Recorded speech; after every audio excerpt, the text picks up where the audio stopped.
Assalamualaikum warahmatullahi wabarakatuh. Alhamdulillah, innal hamdalillah nahmaduhu wa nasta'inuhu wa nastaghfiruh. Wa na'udzu billahi min shururi anfusina min sayyiati a'malina. May yahdihillahu fala mudilla lahu wa may yudlil fala hadiya lahu. Asyhadu an la ilaha illallah la syarika lahu wa asyhadu anna Muhammadan abduhu wa rasuluh. Allahumma salli wa sallim ala sayyidina Muhammad wa ala alihi wa sahbihi ajma'in, amma ba'd. Rabbana zidna ilma warzuqna fahma wa taqabbal minna innaka antas samiul alim. Alhamdulillah ya rabbal alamin. Syukur kepada Allah Subhanahu wa taala kerana pada hari ini boleh dapat sama-sama kita berkumpul sekali lagi untuk kita sambung kuliah kita yang telah lalu, yang telah kita tinggalkan, ya. Dan kuliah yang lalu last hari itu kita pada tajuk kesedihan yang berlebihan, daripada muka surat 159. Daripada buku ini, nasib baik anda ingat berhenti kat mana.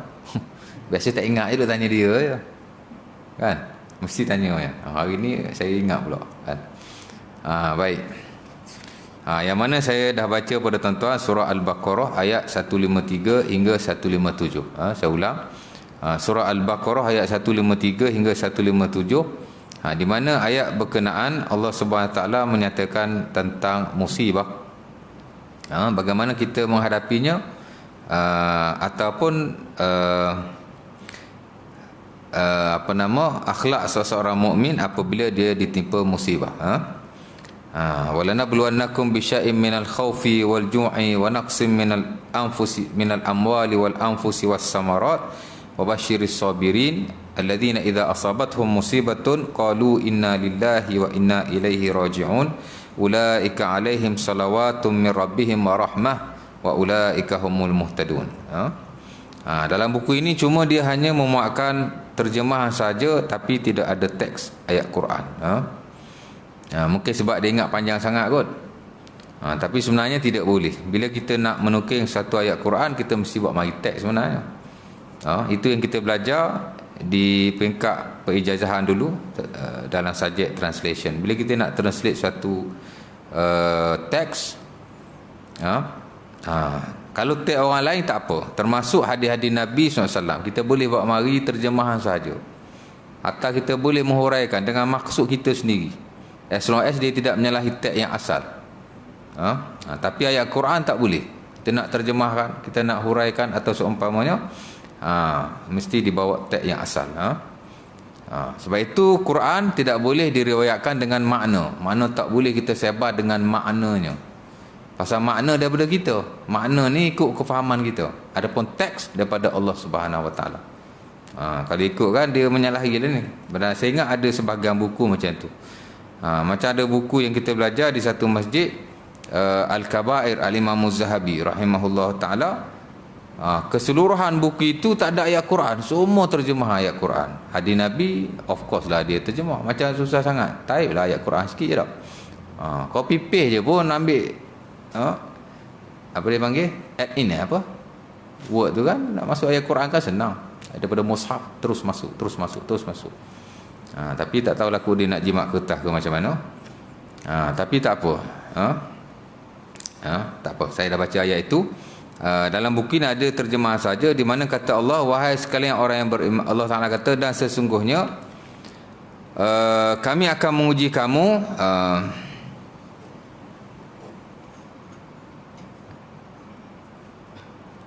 dan sesungguhnya kami akan menguji kamu dengan walanabluwannakum bisya'im minal khauf, kami akan uji kamu dengan al-khauf. Allah Ta'ala kata, dan kami mesti akan menguji kamu dengan al-khauf. Walanabluwannakum, pasti kami akan menguji kamu dengan al-khauf. Apa mana khauf? Khauf mana takut. Asal manusia saja mesti ada takut, kan? Tak mungkin dia manusia tak ada takut, mesti ada takut. Pasal sifat takut ni sifat manusia. Tak ada takut pun tak boleh, takut berlebihan pun tak boleh, tapi mesti ada takut itu. Dan tak terkecuali para anbiya alaihimussalatu wassalam, termasuk Nabi kita Muhammad sallallahu alaihi wasallam.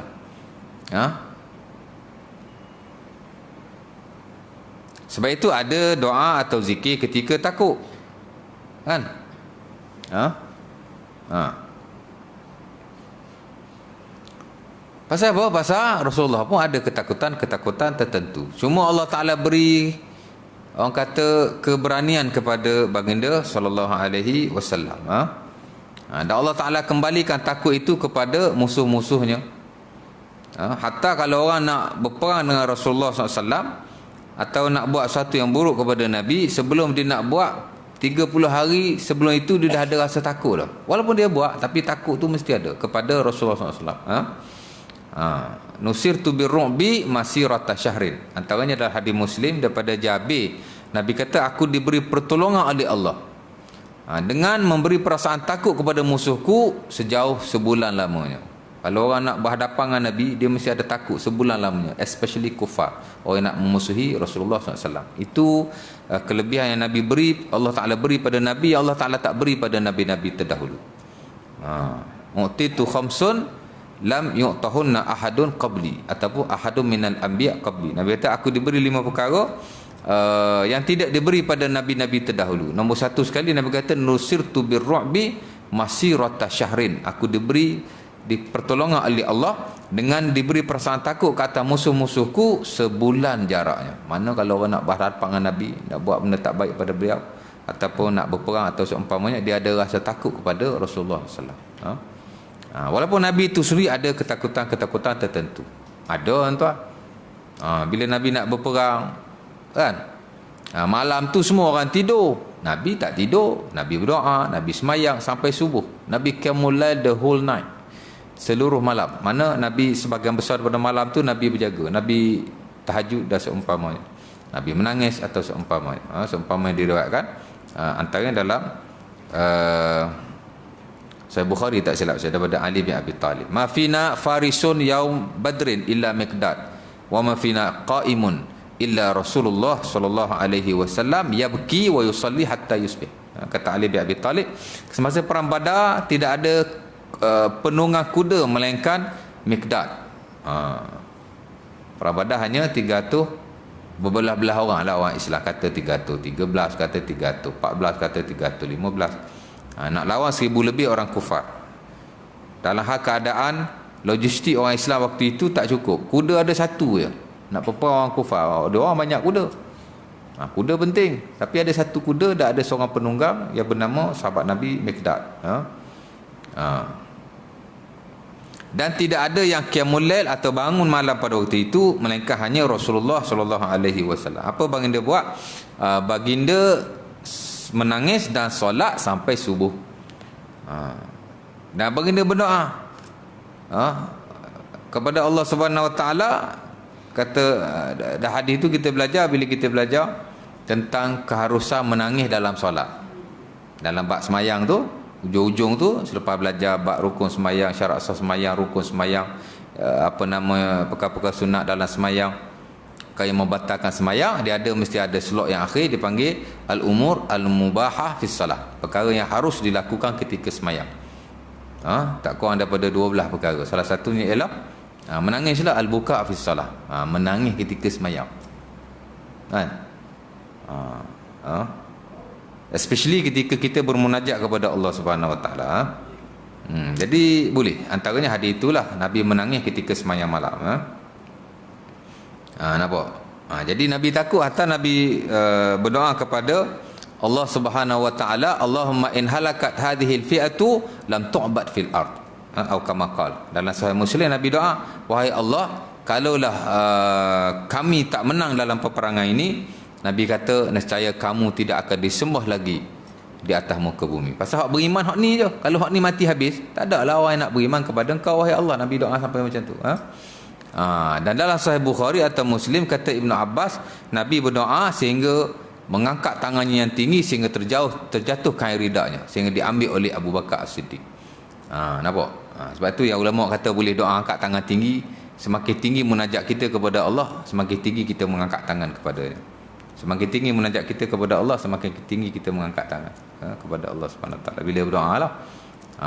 Rentetan daripada peristiwa itu, apa yang dipaham daripada hadis itu, Nabi berdoa dengan mengangkat tangan sehingga jatuh kain ridaknya. Kalau Nabi doa tangan rendah, tak jatuh lah kain ridak tu. Pasal dia betul-betul mengharap menang pada perang Badar. Nampak? Pasal Nabi ada ketakutan-ketakutan tertentu. Pasal manusia kan. Allahumma inni a'udzubika minal hammi wal hazan. Wa a'udzubika minal ajzi wal kasal. Wa a'udzubika minal jubni wal bukh. Wa a'udzubika min ghalabati dain wa qahri rijal. Ataupun dila'ad dain wa ghalabati rijal. Ada beberapa riwayat. Hadis Anas bin Malik, Sahih Bukhari, hadis Al-Baihaqi daripada Abi Umamah Al-Bahili. Nabi minta doa-doa yang berkenaan, dijauhkan daripada kesedihan, dijauhkan daripada takut, dijauhkan daripada malas dan seumpamanya. Pasal manusia mesti ada takut. Nampak? Kebimbangan lah, kebimbangan tertentu. Itu dimasukkan oleh Allah, wala nabluwannakum bi syai'im minal khauf. Jadi takut tu tidak salah. Nampak? Wal ju' dan juga kelaparan. Kan? Lapar, hak kita duduk lapar hari-hari tu biasa. Ini kelaparan yang terhasil atau berpunca daripada kemiskinan, kefakiran atau seumpama. Mesti ada orang yang susah. Mesti ada orang yang miskin, mesti ada orang yang fakir. Walaupun tempat kita semua kaya, tapi tempat orang mesti ada. Walaupun tempat kita kaya, negeri kita, harta negara kita, tapi mesti ada negara luar yang tidak bernasib baik. Mesti ada. Kan? Nak cari satu dunia orang yang tak ada miskin atau fakir, agak mustahil lah. Kemungkinan besar tidak ada, walaupun tidak mustahil untuk Allah Ta'ala melakukannya. Tapi realiti nampak macam tak ada. Macam susah kita nak dapati, semua manusia tidak fakir atau tidak miskin, tidak ada kelaparan. Mesti ada yang miskin. Sebab itu disyariatkan zakat. Kan? Sampai hari kiamat kepada asnaf yang 8, antaranya ialah kepada fakir dan miskin. Tuan-tuan baca surah At-Taubah ayat yang ke-60, innamas sadaqatu lil fuqara'i wal masakin wal 'amilina 'alaiha wal mu'allafati qulubuhum wa fir riqab wal gharimina wa fi sabilillah wa ibnis sabil. Kita belajar fiqh zakah, bab zakat tu, ujung sekali ada bab asnaf zakat. Ada beberapa bab kita bincang dalam bab zakat ni, ujung sekali bab asnaf zakat. Ada 8 kan? Allah Ta'ala kata zakat mesti beri kepada 8 asnaf. Salah satunya al-fuqara wal masakin lah, orang fakir dan miskin. Mesti dibantu. Mesti ada orang yang fakir, mesti ada orang yang miskin.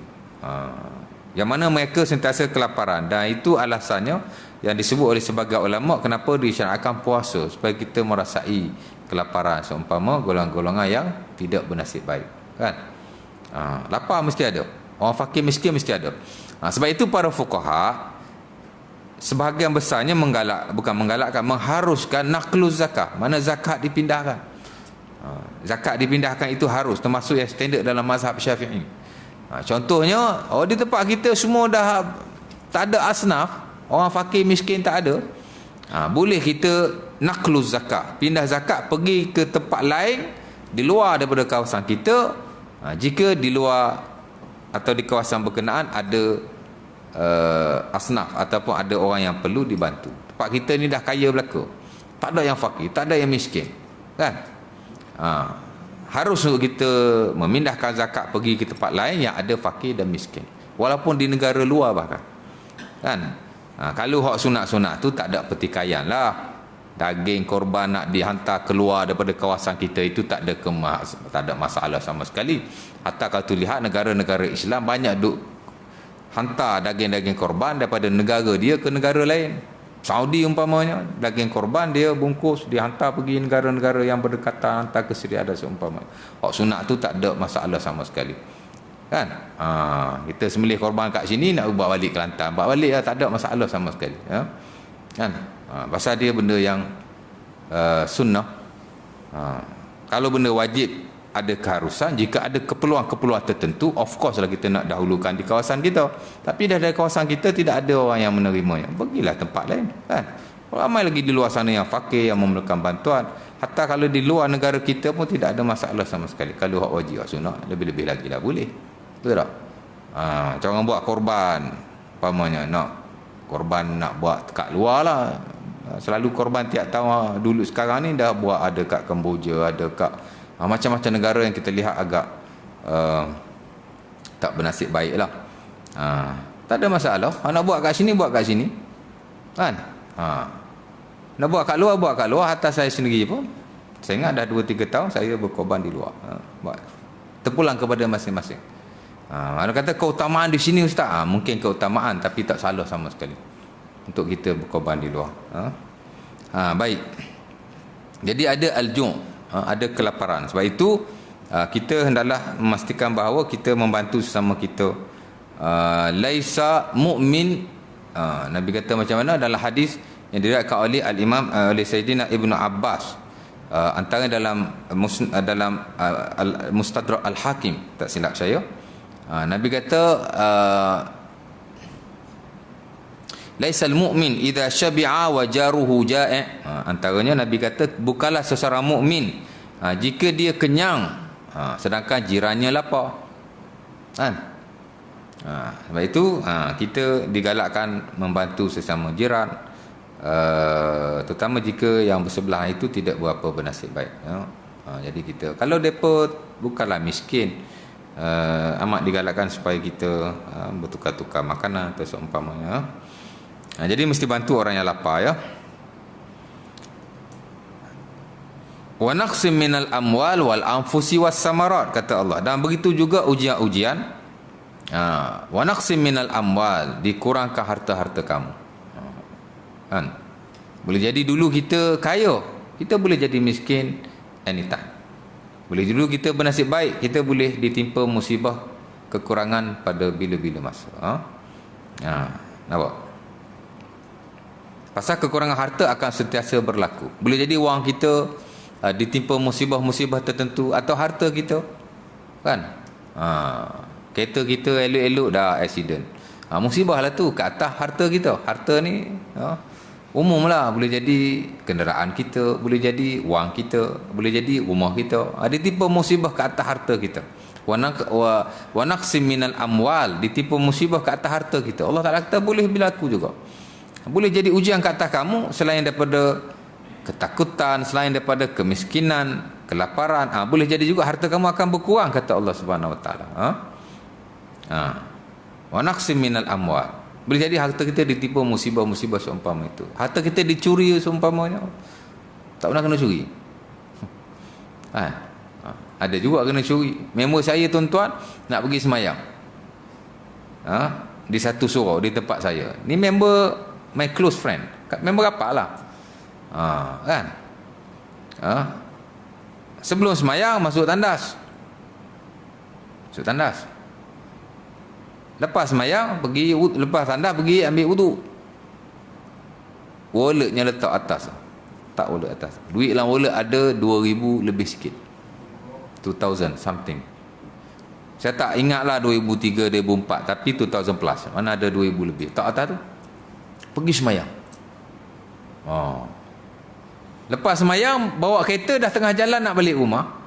Rumah dia Bandar Baru juga, dekat je lah, dalam 3-2 km. Tapi dah keluar kan, baru dia teringat, alamak, wallet aku. Tak teringat ada ke tak ada wallet dia. Kalau ada saya tak cerita kat sini. Confirm saya tak cerita. Tak ada. Pergi balik tak ada. Alamak. Jumpalah pengurusan surau nak tengok CCTV. Pasal surau ni ada CCTV. Tapi CCTV ni bukannya dia pasang semua tempat. Dia shoot kat yang penting-penting, di medan semayang, macam tu lah. Tapi tempat tu tak ada. Tak ada, entah. Kita hilang 200 menung, habislah duit aku RM200. 200 je pun.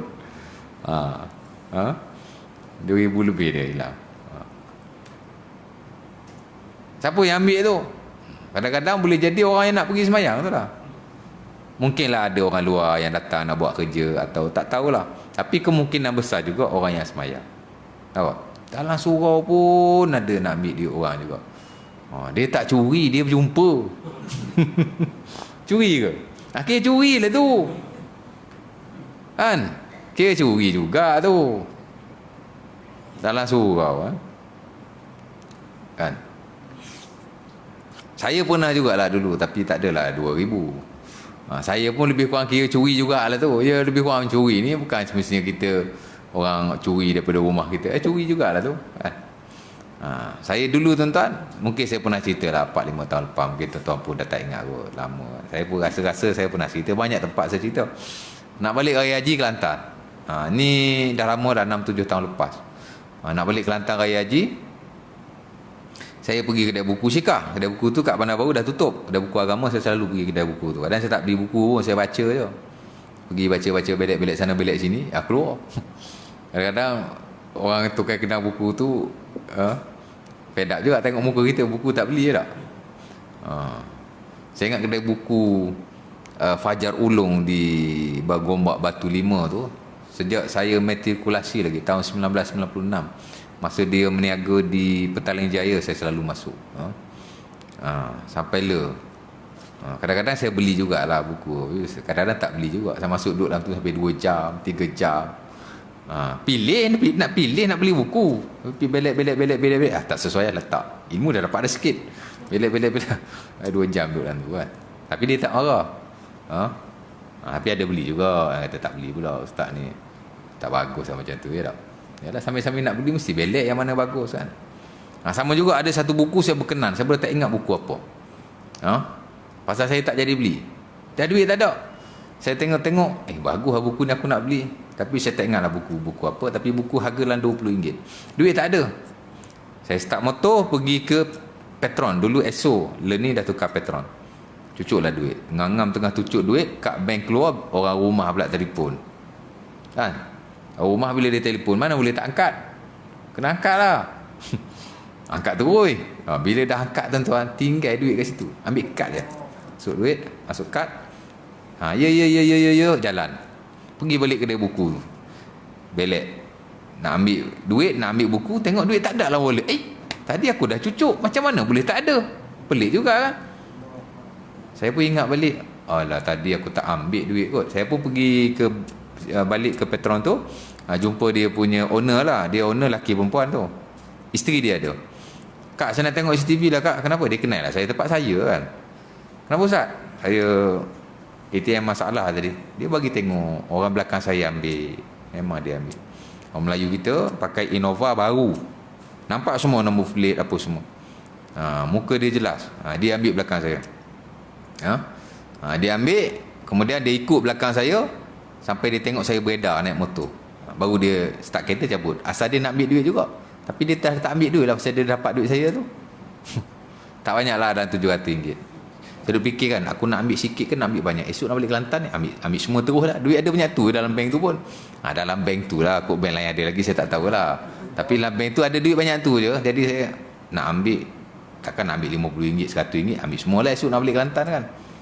Ambil semua, lalah terbang semua. Dia nasihat saya, ustaz pergi report lah ustaz.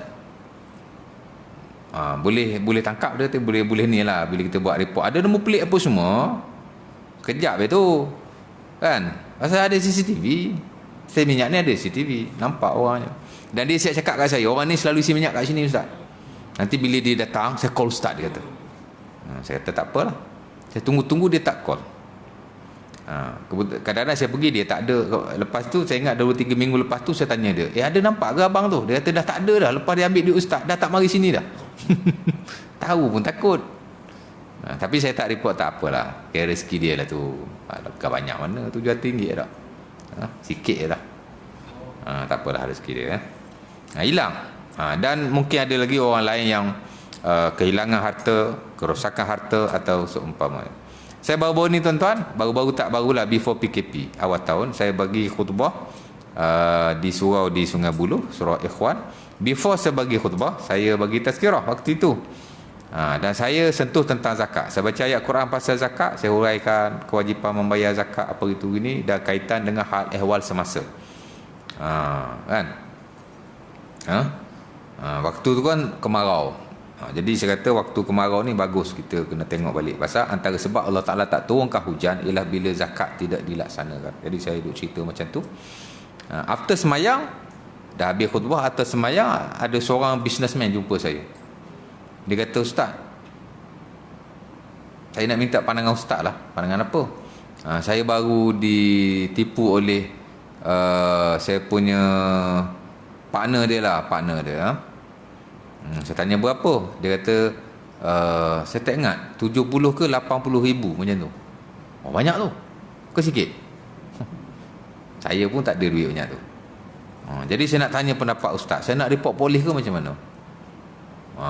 Dia buat amendment pada akaun. Dia ni businessman yang berjaya jugalah. Dia ada 100 lebih cawangan makanan-makanan frozen, burger dan seumpamanya dia supply, dan dia ada store di Puchong dan di Bandar Baru Sungai Buloh. Sebab itu dia semayang di situ. Dia punya outlet di situ. Jadi dia kata saya kena tipu 80,000 70,000 macam tu. Nak buat report polis tak ustaz? Dia ni orang tak berapa senang. Saya percaya kat dia. Dia rap handman saya, dia orang kanan saya.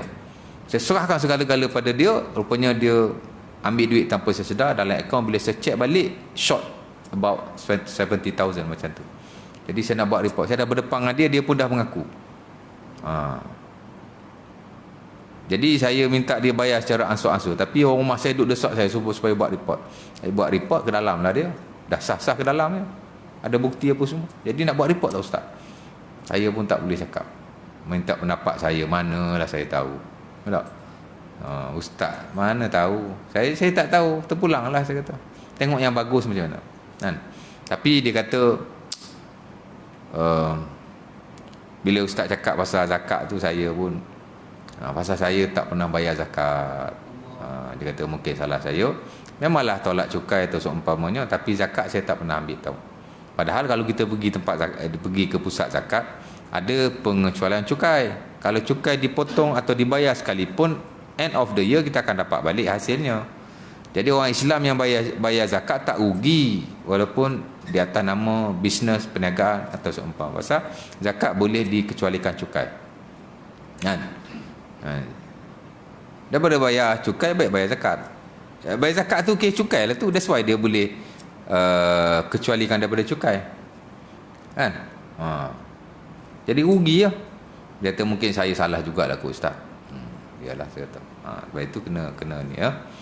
Bila kita berniaga atau seumpamanya, bayar zakat. Sebab dia juga satu benda yang penting ya.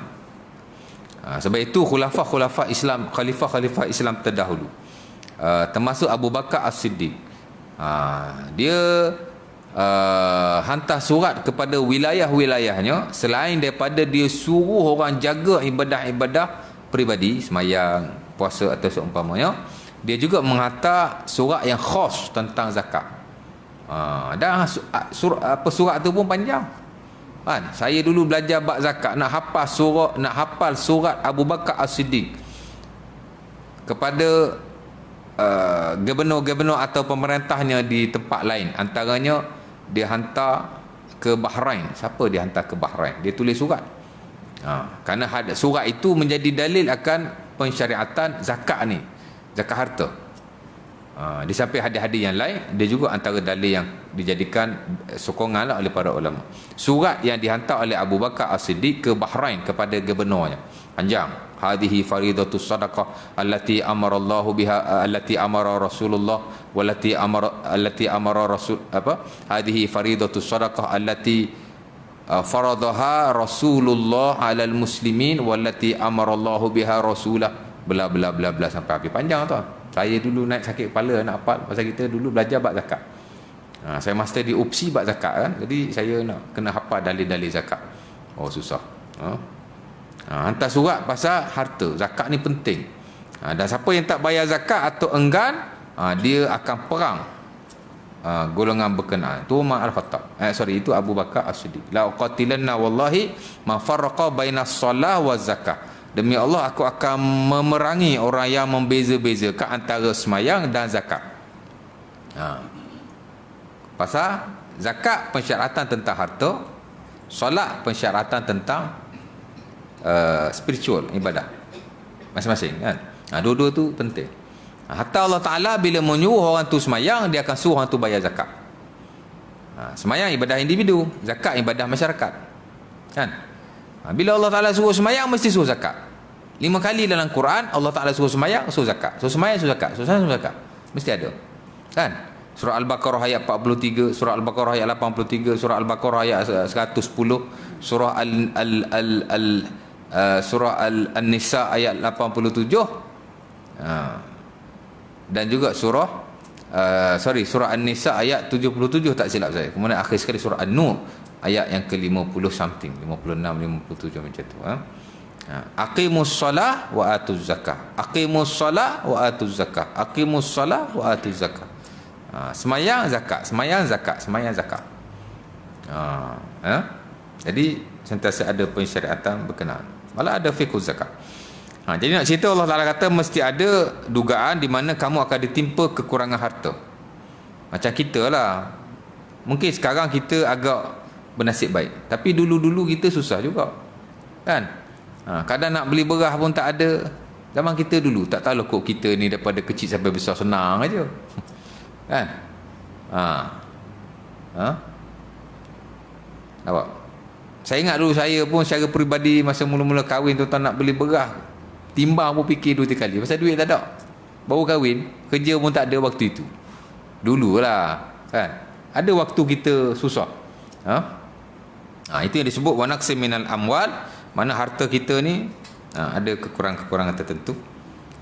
Wal anfusi was samarat, dan juga kekurangan dari sudut nyawa. Mesti ada kematian setiap masa, kan? Tak mungkin satu hari atas muka dunia tak ada kematian. Mungkin tempat kita tak ada orang mati. Di Paya Jarah tuan-tuan, bulan ni saja dah 5 orang mati di kampung saya. Mesti ada hari-hari. Walaupun saya pernah berbincang dengan tukang mandi mayat di Hospital Sungai Buloh. 3-4 tahun dah cerita ni, masa sahabat saya meninggal kerana stroke. Saya balik kuliah di Kuala Lumpur. Saya tengok sama ada di surau ni ataupun di surau lain. Tapi di KL lah saya ingat saya balik kuliah itu, atau di Cerah saya ingat. Saya tak ingat lah, 3-4 tahun lepas. Bila saya balik daripada saya dah pergi melawat dah, dia sakit. Dia stroke, masuk hospital, saya pergi melawat. Kemudian after saya balik daripada kuliah, sahabat WhatsApp saya, dia kata member dah meninggal. Saya pun pergilah ke Hospital Sungai Buloh pada waktu itu. Saya ingat sampai dalam pukul 10, 9 lebih something. Tapi pasal nak tunggu pengurusan jenazah agak lama, pukul 12 macam tu baru selesai. Mula-mula sampai hanya beberapa orang saja. Tapi Alhamdulillah, ketika jenazah dah disiapkan, nak dimasukkan dalam van, nak bawa balik ke Ijuk, ramai orang. Saya ingat dalam 100 orang. Pukul 12 malam. Rupanya kawan-kawan pun datang, kawan pun datang. Nampak? Dia ni askar pencen lah. Jadi saya pun semayang, dia anak-anak dia suruh saya jadi imam. Ada lagi ustaz lain tapi dia tolak saya. Saya tolak depa, depa duk tolak saya. Saya pun naik lah, orang suruh kita kan naik. Lepas semayang terus masuk ke dalam van. Kemudian saya sempat sembang dengan tukang mandi mayat yang menguruskan mayat berkenaan. Waktu tu baru lepas raya puasa. Saya tanya dia, bulan puasa itu ada orang meninggal tak? Ada ustaz. Saya bulan lepas, dia kata saya uruskan 700, 600 orang, 700 orang yang mati. Lah, punya bulan puasa ramai juga yang mati. Itu yang saya uruskan. Banyak juga mayat yang terus dibawa balik, tak diuruskan. Tapi yang saya urus saja, bulan lepas dia kata dalam 600 orang. 600, 700. Ni cerita lama, saya pun tak ingat dia punya precisely, dia punya bilangan tu. Saya terkejut. Hospital Sungai Buloh beratus-ratus orang mati. Ya, ni tak campur lagi yang non-Muslim. Ni yang saya uruskan sahaja, kata dia. Itu dah kira kurang tu dalam bulan puasa, ustaz. Kan?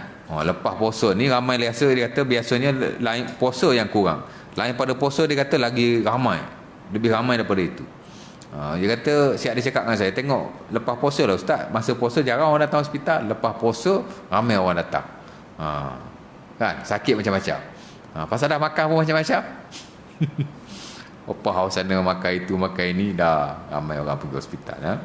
Ada kematian, hatta kemalangan pun sentiasa ada. Mesti ada kematian. Wa naqsim minal amwal. Mungkin ada orang mati tak ada kena mengena dengan kita. Mungkin ada orang yang ada kena mengena dengan kita, macam-macam. Mesti ada kekurangan pada harta. Wal amwal wal anfusi was samara, dan juga pada buah-buahan makanan kita, mesti ada kekurangan sikit sebanyak. Dan dalam konteks masa ni maybe kita tak ada lah masalah sangat dalam pemakanan ni. Tapi kita bimbang suatu hari nanti bila tersebarnya penyakit-penyakit menular hingga ke tahap dunia, dibimbangi akan ada suatu hari nanti krisis makanan. Tapi Alhamdulillah, Ada pengkaji yang kata krisis COVID-19 akan bawa kepada krisis makanan. Tapi yang kita lihat setakat ni belum ada lagi. Kita risau juga.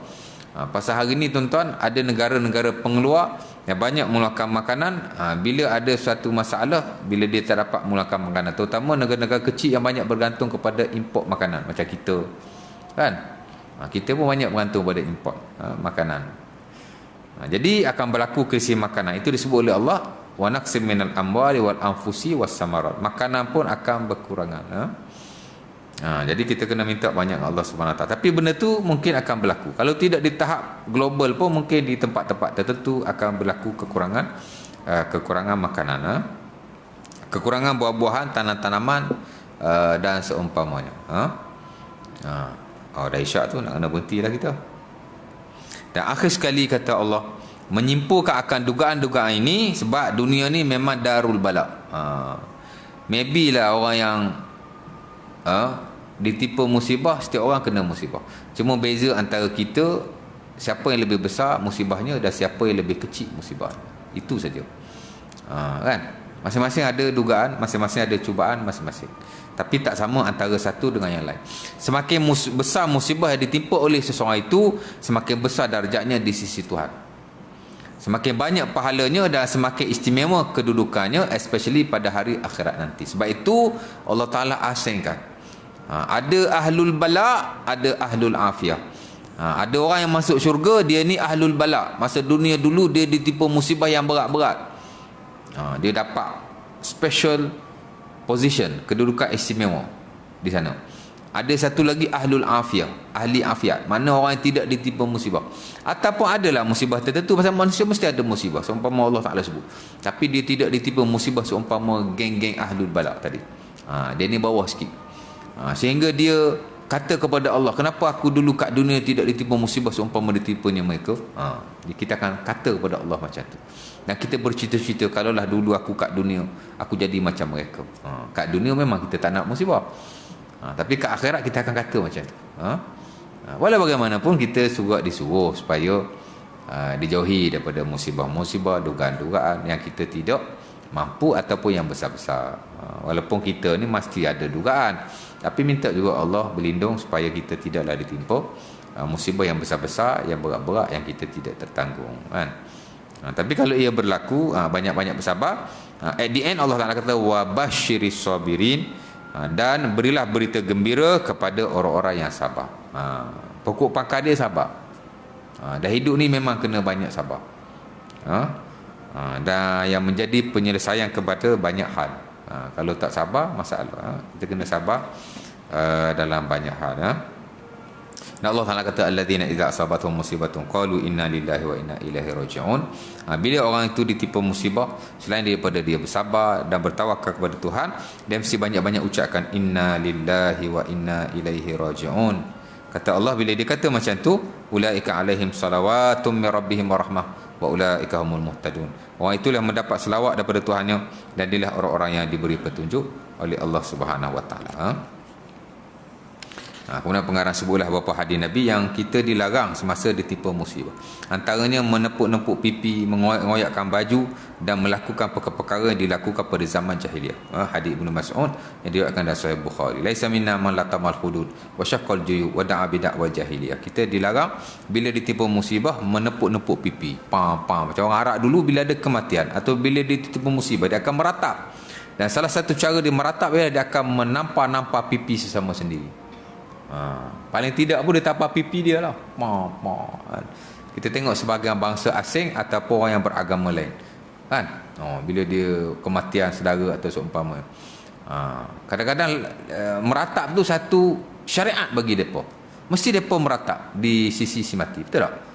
Tak payahlah kita sebut agama apa, tapi kita lihat di kaca televisyen, apa yang kita baca, ada agama yang menjadikan ratapan tu satu ibadah. Dan itu berlaku pada zaman jahiliah. Bila Islam datang, Islam tak benar. Meratap-ratap di atas musibah, especially kematian. Latamal khudud, duk tampar pipi. Wasyaqqal juyub, mengoyak-ngoyakkan baju. Tak benar. Wada'a bid'wal jahiliyah, atau dia mengucapkan suatu ucapan yang berunsur jahiliyah. Tak boleh. Kemudian dia juga bawa mari hadis Nabi SAW, la yahidu li imratin tu'min billah wal yawmil akhir an tuhidda fawqa salas illa ala zawj fa innaha la taktahi wa la talbas sawban masbugha illa sawbi asam. Ini hadis Bukhari daripada Ummu Atiyah. Nabi tak benar perempuan yang berkabung di atas kematian seseorang melainkan ke atas suami sahaja. Dia boleh berkabung selama 4 bulan 10 hari. Lain pada suami, dia boleh berkabung hanya 3 hari saja. Mana berkabung, dia boleh, orang kata, menunjukkan kesedihannya di atas kematian seseorang itu. Perempuan, kita panggil berkabung lah, berkabung. Dalam istilah Arab dipanggil, ataupun dalam fiqh kita panggil al-ihdad. Mana dia bila kematian seseorang di kalangan ahli keluarganya, dia akan bersedih, dia akan berkabung. Pasal sedih ni sifat manusia yang yang normal, tak ada masalah. Jadi dia panggil berkabung. Mana dia boleh bersedih di atas kematian itu secara tidak melampau dan tidak dilarang seumpama saya sebut tadi. Boleh selama 3 hari. Lebih 3 hari tak boleh.